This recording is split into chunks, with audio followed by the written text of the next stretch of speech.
Hello there, I'm Kiyos the Ronin Beatmaker, and welcome to Lounge Ronin. All things, everything. If you're new to the channel, please make sure to hit that like button, subscribe, and ring that notification bell. And on this episode, we're going to discuss Iraqi minister announces Sumerians launched spaceships 7,000 years ago. So without further ado, let's get into it.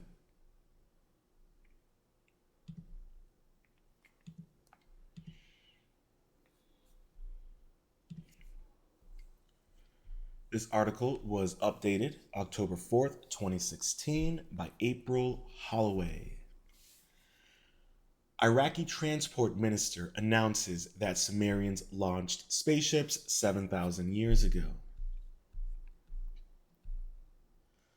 The Minister for Transport in Iraq made a controversial speech at the inauguration of a new airport in southern Dikwar, in which he stated that ancient Sumerians built the first airports 7,000 years ago and launched spaceships from there to explore other planets. He also claimed that all the world's angels were Sumerian. To support his claims, he referred to the work of Samuel Kramer, Russian professor and Sumerian expert, who highlighted the Sumerians' advanced understanding of the cosmos. The Sumerians were first known people to settle in Mesopotamia over 7,000 years ago, located in the southernmost part of Mesopotamia between the Tigris and Euphrates rivers, modern-day Iraq. Sumer was often called the cradle of civilization. By the 4th millennium BC, it had established an advanced system writing, spectacular arts, and architecture, astronomy, and mathematics. The Sumerians recorded their astronomical observations as early as 3500 to 3200 BC. Astronomical phenomena were important to the Sumerians, who equated planets with gods that held an important role in their mythology and religion.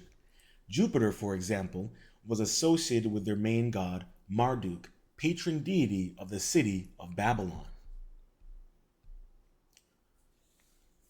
Arab news channel Al-Awaba reported that Minister Karim Finjan al-Hamani made his comments during a visit to a new airport construction site in southern Iraq, near Basra, where he claimed that the Sumerians had built an airport in exactly the same location in around 5000 BC. Quote, "It's a long story.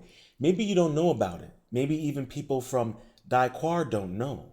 The first airports that were built on the planet Earth were built in the 5th millennium BC in Daiquar," Al-Hamani said in an Al Jazeera translation. There were Sumerians who, quote, "There were Sumerians who launched spaceships from Daiquar and headed to other worlds," end quote. He added, arguing that all the world's angels, quote, "were Sumerian," end quote, and stating that Sumerians were the first to discover Pluto. The video of his statement in Arabic can be viewed below. Now this is it right here. As I said, it's in Arabic. I went on there. I looked at the comments to see if it was anything of noteworthy for us, but nothing really of noteworthy. But yeah, so we have that there. Very interesting so far, I have to admit, very peculiar.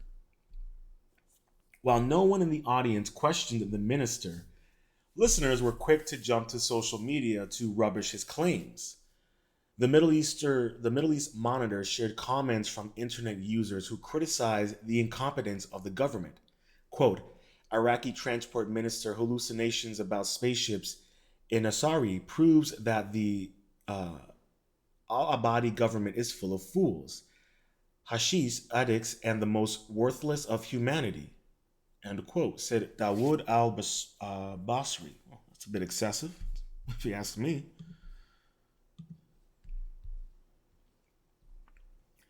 To support his claims, Finjan referred to the work of the late Samuel Kramer, who was one of the world's leading a Syrianologist and world renowned expert in Sumerian history and Sumerian language.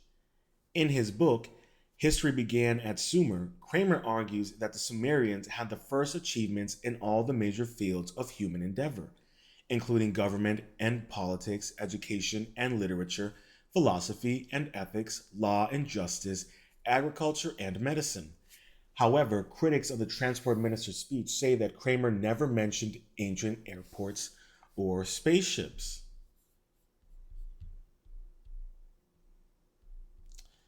Nevertheless, the minister does have a number of supporters among ancient astronaut theorists who argue that intelligent extraterrestrial beings visited Earth and made contact with humans in antiquity, with many believing that ancient Sumer was the first place in which contact was made.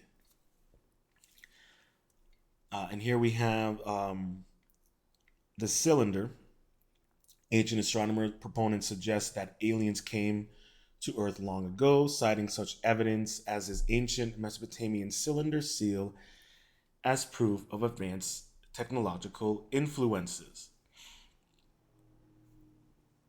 Now, there's another one that Eric Van Daneman has, and it shows like the planets, and it even has Pluto. So there is a level of truth to it. I'm not saying, in terms of the whole spaceship stuff, I would put it like this.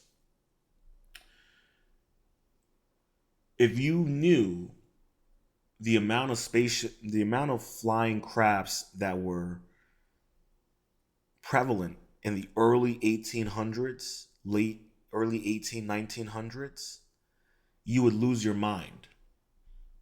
So, like, you have here, because I know some people aren't the biggest fans of of um of ancient origins. So we'll go to another site, another another yeah, another site here, Huffington Post. I, I'm sure some people might not like the Huffington Post, but I mean, what are we to do? So I wanted to just bring this up to make it kind of to just for people out there to realize that, like, yeah, you may not like ancient origins. You may think that their website and their articles are very out there and all this fun jazz. But at the end of every article, they literally have their references at the bottom for you to look at. So I know it looked, oh well, of course it's ancient origins, so of course they're going to be talking about stuff like that. The Huffington Post is talking about this. I even covered when the Guardian talked about a spacecraft that landed on the moon. And here's the best part about that before we get into this. So when I covered the this happened like 2 years ago, that a mysterious spacecraft landed on the moon. Here's what's really funny about that, right? In the article, the first half of the article, they tell you that it was a freighter. They tell you what landed in on the moon in the first half of the article. They tell you what it was. Then in the second half of the article, they tell you, oh, we don't know what it was. But then the NASA reached out to all the private space companies, and they're like, yeah, we don't have any spaceships docking on the moon. So whatever what it was, docked on the moon and then left because it left an impression on the moon. And the reason why I'm just bringing that up because it's just, this idea, if you want to humor the idea of space travel and all of this kind of fun jazz, the idea that at one point the Sumerians may have launched spaceships. If you start looking into mud floods, if you start looking into Tartaria, if you start looking into the secret history of our world, it's not out of the realm of possibility. I know it sounds crazy that I'm saying that, but how many times has this planet experienced great cataclysmic events, resets, and civilization has to start all over again from the ground up? So here we have the Huffington Post. ET built Earth's first airport, Iraq transport minister says. Again, this article is by Lee Spiegel, October 13th, 2016. So even here, okay, perhaps many of the people of Governat do not know that the first airport was built. Yeah, we got that. Um, okay, here we go. Quote, when the Sumerians settled here, they knew full well that the atmosphere was suitable for flying to outer space. It was from here that Sumerian spaceships took off towards other planets. We have another quote here. The Sumerians were the first to discover the 12th planet, which was acknowledged by NASA and named Naribu, and which completes its orbit around the sun every 3,600 years. Now, some people suspect that Naribu is the planet of the Anunnaki, and that it was the Anunnaki who essentially were the spacefaring civilization, the Sumerians. So here we have an outlined map of the of where the first airport was created. So I just wanted to pull up the Huffington Post because I did look to see if there were any other articles about it, and not that many articles, but and when I clicked on them, they all kind of said the same thing. So everyone was kind of on the same consensus. But what I find really interesting about this is if you look at the consistency of this kind of old knowledge of history, you look at the Bhagavad Gita, the flying ships in those stories.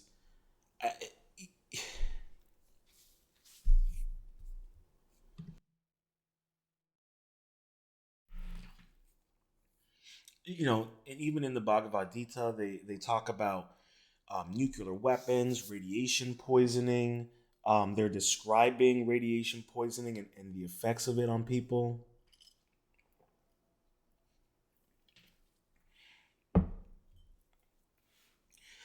And so, this idea of Sumerians launching spaceships, in my mind, is not out of the realm of possibility.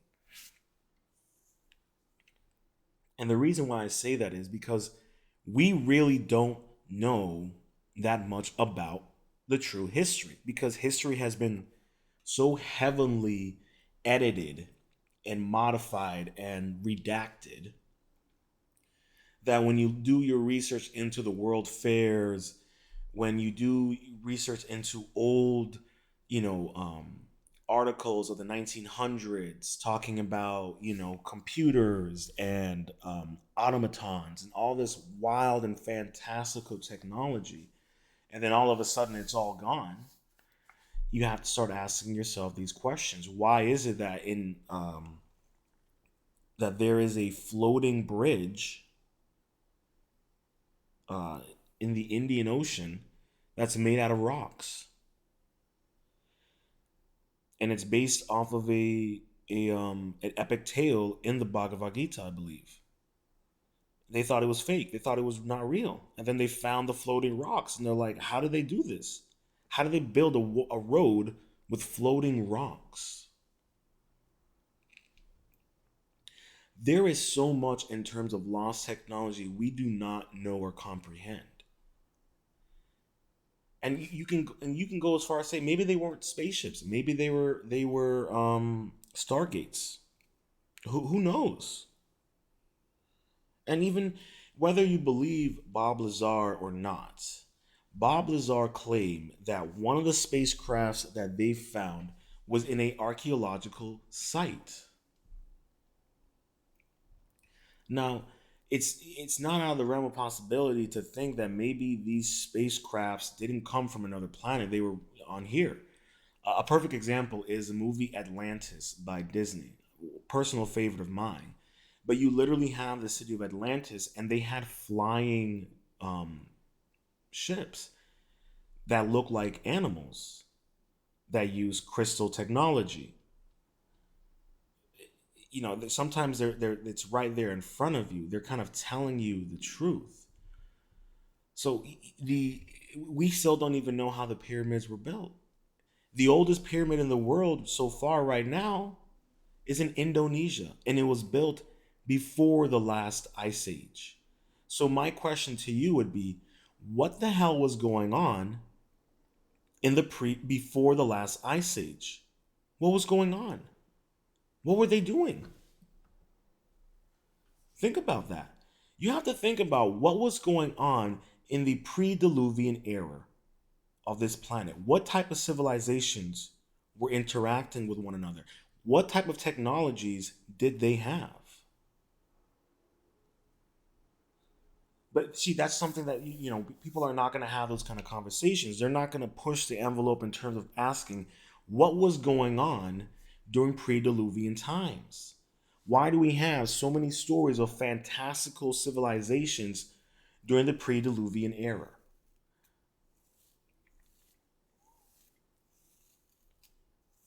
How much information is underneath the Vatican libraries that literally talk about and have, maybe even they have technology, books from pre-Diluvian era. Don't think that they don't have it. Of course they're going to have that type of information. But this is what I always say. Any information like that, it contradicts the narrative that they have created. Because here's the thing, right? And I always like to bring this analogy up, right? If you're someone who believes in God, you believe in God, okay, fine. Then why can you not believe the possibility, if you believe that God exists, you believe that he created this world, he created you and I, all the animals, all that fun jazz, then why can you not believe the possibility that God created giants? That's my that I like to challenge people with that kind of idea. Okay, fine, you believe in God. Why can't you believe in the idea that giants existed? If God created everything, and there are plenty of news articles, the Associated Press. I read one to my mom about the Associated Press and how they found giant skeletons of giants in 1923. The United States had a giant civilization. The Hopewell people. I covered it. I have an entire series on the giants of West Virginia, covering all of that. So this idea that these types of civilizations didn't exist is foolish to think, and that's all I'm trying to say. If you are someone who's a believer of, and even if you're not someone who believes in God, fine. You prefer your sources. You prefer, verified information. Fine. Here's a verified article from 1923 that says giants existed. What, what are you supposed to do with that information? What are you supposed to do with the information from the Cornwall Museum and the anthropologists that went to Peru and came back with elongated skulls, met with the leading obstetrician at that time, and they came to the conclusion that these skulls were from a extinct advanced civilization of humanoids. I've covered that. I have an entire presentation about it. I just haven't released it. So so if that's the case, if you have these anthropologists coming to the conclusion that there was an advanced humanoid civilization that existed in Peru prior to us, what are the chances that they did not figure out space travel? If you're someone who believes that in space and all that fun jazz. I know there are people out there, that think we live on a flat earth or a firmament, all that fun jazz. I'm not here to talk about that. But these are things you're going to have to ask yourself as an individual. And as I forgot to say at the beginning of this episode, do your own research into these things. I'm not saying you got to take everything I say verbatim. You can check out the articles yourself. You can check out my videos on it. But there's a lot of really funny and fishy things out there when you start looking at some of the consistencies in the information that's provided. And that's all I'm saying. But it's right there for you in ancient texts. Where do you think NASA got the patent and the design for the rovers? They got that from the Book of Enoch. You can look it up. The designs of the rover wheels they got from religious texts. So when people want to criticize religious texts and ancient texts, where do you think everyone gets their ideas from? Where do you think everyone gets their inspiration from? Calculus wasn't discovered by a white man in Germany. It was discovered by an Indian man who who actually rediscovered it from the Sumarians. It's not a new concept. A lot of these technologies and ideas, they're not new concepts. They're just rediscovered because they were lost due to cataclysms, due to the collapse of civilizations, due to the destruction of knowledge. So we're just rediscovering lost technologies, lost agricultural techniques, whatever it may be. So these are things to keep in mind and being open-minded, whether you're a person who believes in God or a person who believes in science. How how often has it been that the science was settled and then a year, 2 years, a decade later, oh, it turns out it wasn't settled. This happens in archaeology as well. I mean, it's no different. Yeah, it's gatekeeping and all that other fun jazz and the conspiracies and all that. And I'm not here to talk about that, but the point being is that we have to keep in mind these kind of things. There's a reason why Randall Carlson, Graham Hancock, Jimmy Corsetti from Bright Insight. There's a reason why a lot of these people out here who challenge the norm and they're harassed for it, they're demonized for it because they're making you question things. They're making you use your individuality. They're making you use your critical thinking skills. And nowadays, critical thinking skills is heretical. We live in an age where using your critical thinking skills can get you in trouble. But when it comes to this Iraqi minister talking about Sumerians launching spaceships and people want to mock him and all that fun jazz, what happens when the information comes out that it's confirmed and it's true? What about what the Israeli minister said about a council of aliens out in space, or what the former defense minister for Canada said? The same thing. So this is just information and things to just keep in mind. A little light entertainment here, but really just this is just a thought experiment for you guys to just think about it and kind of challenge your belief system a little bit here and do a little reflecting.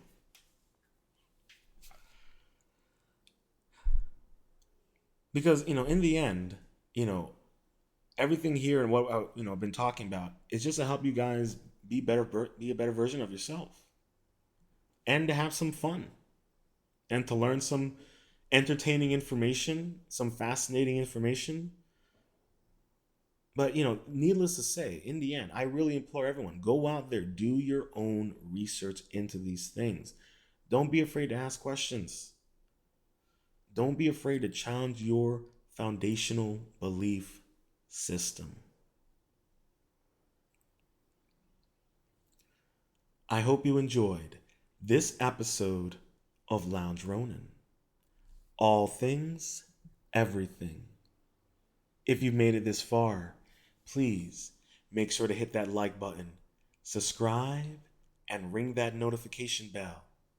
And until next time, stay positive, stay focused, stay true, and much love.